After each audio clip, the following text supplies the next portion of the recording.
যদি বলেন যে আপনারা যে অভিযোগগুলো নিয়ে এসেছেন, যে যে লোকগুলো মানে ডিপ স্টেটের সঙ্গে কাজ করে কিংবা ভারতীয় পত্রিকার উদাহরণ দিচ্ছেন যে এস আলমের বিষয়টা, বাংলাদেশের ফিনান্সিয়াল সেক্টরে যারা বড় ধরনের সংকট তৈরি করেছে, দুর্নাম করছে রাষ্ট্রের, তাদের প্রত্যেকের সঙ্গে বিএনপি, আওয়ামী লীগ এবং জামাতের সঙ্গে সম্পর্ক ভালো, এটা রিজনটা কি?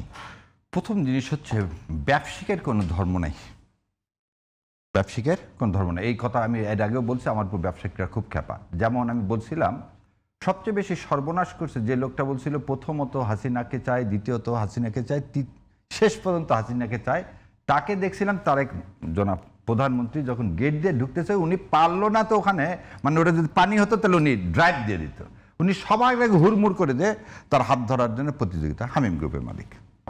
সো এই যে ভুল পাল্টানা, এটার কথাটা কে বলে? এটার কথাটা দেখেন আমাদের জায়দানে শফিকুর রহমান সাহেব কি বলছে।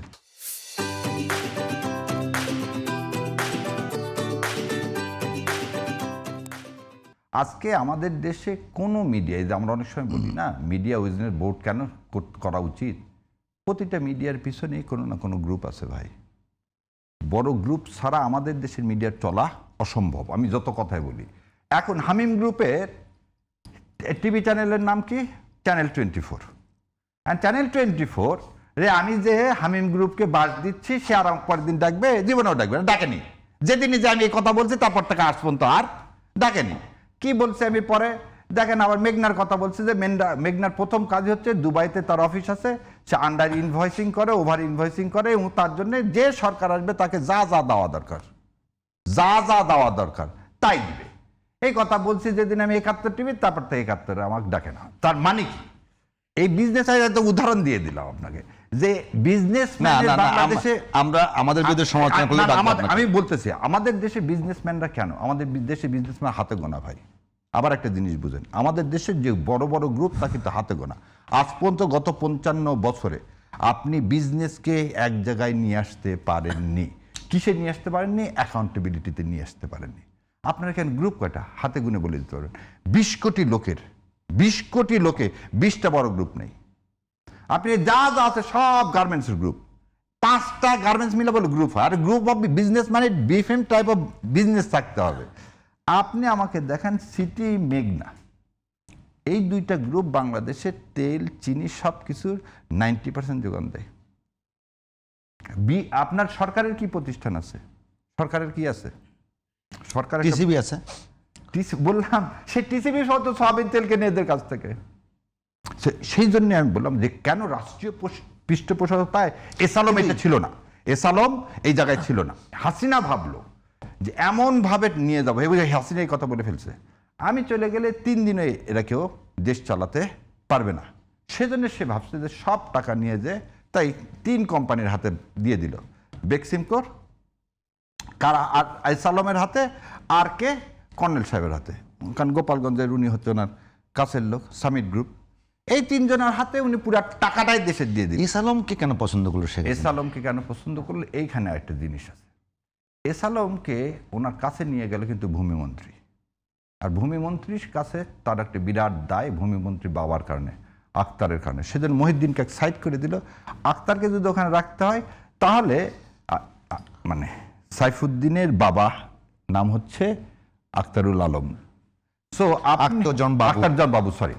সো আক্তারজন বাবুর ছেলেকে যখন এখানে নিয়ে আসলো, তখন সে এস আলমকে একটা জিনিস দিল, যে এস আলম বললো যে আমি এটা পারি। এবং এখানে একটা জিনিস বলে দিই, কিভাবে এই 6টা ইসলামী ব্যাংক দখল হয়েছে সেটা বোধ আমরা সবাই জানি না, এটা জানি, এটা সবাই জানি, এবং রাতারাতি কিভাবে দখল হয়েছে। এবং একটা জিনিস আমাকে বলেন, গত 18 মাস, কিন্তু একটা অভিযোগও তো আছে যে এস আলম ইসলামী ব্যাংক থেকে শুরু করে ইতিপূর্বে জামাত ইসলামের আদর্শিকভাবে যেগুলো প্রতিষ্ঠান ছিল সবগুলোর সঙ্গে ইসলামের সম্পৃক্ততা ছিল। তো এখন একটা আপনি আমাকে বলেন 2009 সালের আগে এস আলমের কি ব্যবসা ছিল? এস আলমের সুগার মিল 18 সালে তৈরি, এস আলম এডিবল ফ্যাক্টরি 19 সালে তৈরি, এস আলমের, আমি যদি এস আলমে একদম বলি 13 সাল থেকে এস আলমের জার্নি শুরু, সব নামমাত্র কোম্পানি, 16 সালে সব কোম্পানি এক্সিকিউট, 16 সালে হচ্ছে ইসলামী ব্যাংক দখল।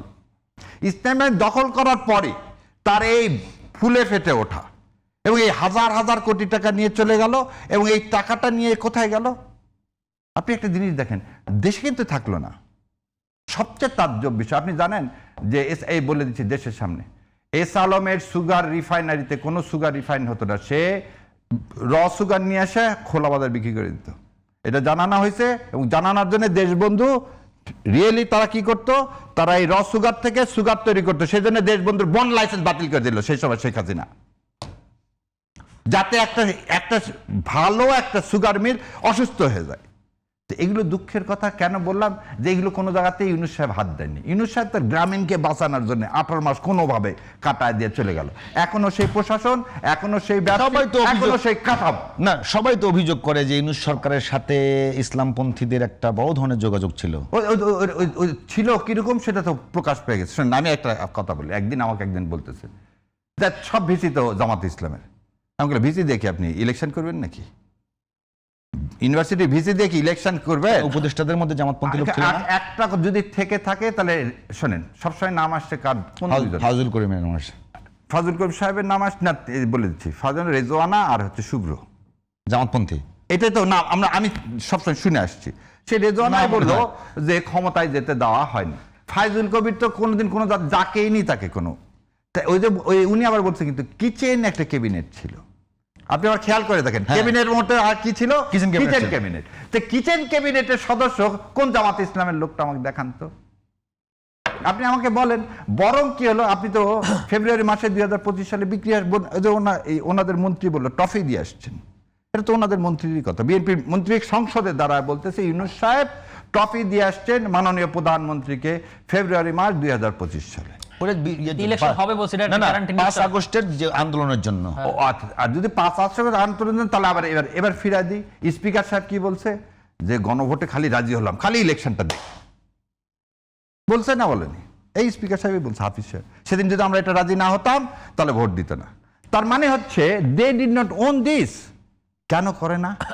কারণ যাকে ওই যে দস্তখত দিয়ে আসছেন, যেটা করলে তো আর এই দেশে ইন্ডিয়ার আধিপত্যবাদ চলবে না।